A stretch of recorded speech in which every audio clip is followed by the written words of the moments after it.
Music by Shankar Singh.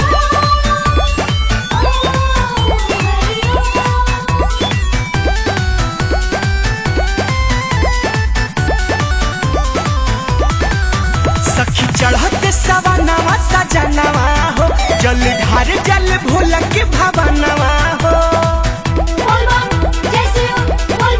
सखी चढ़ते सवानवा सजनवा हो, जल ढार जल भोला के भवनवा हो। राखस सलामत ऐसान पिया के गौरा मैया मैया, हमरे खातिर भूखेले सो माता हमरो साइया। तहरे खातिर भूखेले सो मारी तहरो सैया।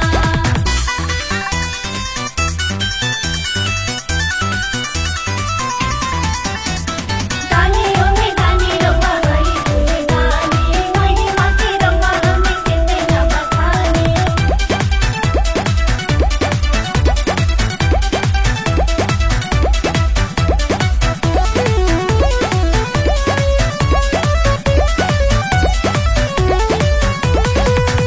भोला त्रिपुरारी जतना गौरा के मानेले, ओ सही हमार पिया हमरा के जानेले।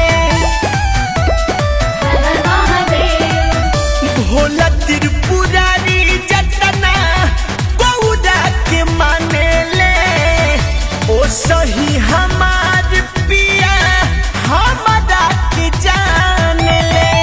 भाखेले भखौटी हमरा हरला बलैया बलैया, हमरे खातिर भूखेले सो माता हमरो साइया।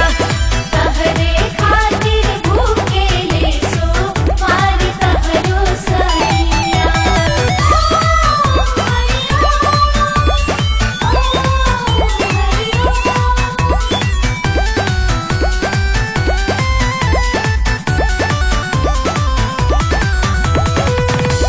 ऐसन बलमुआ पाके भइल धनवान हो, उनके से बढ़ल हमारा सिनुरा के मान हो।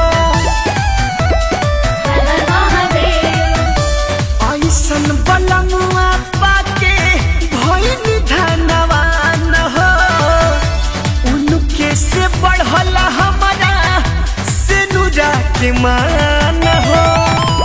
बोलू नितेश खाती करब पूजैया पूजैया, हमरे खातिर भूखेले सो मार शंकर साइया। तहरे खातिर भूखेले सो मारी तहरो सैया। सखी चढ़ते सवानवा सजनवा हो, जल ढार जल भोला के भवनवा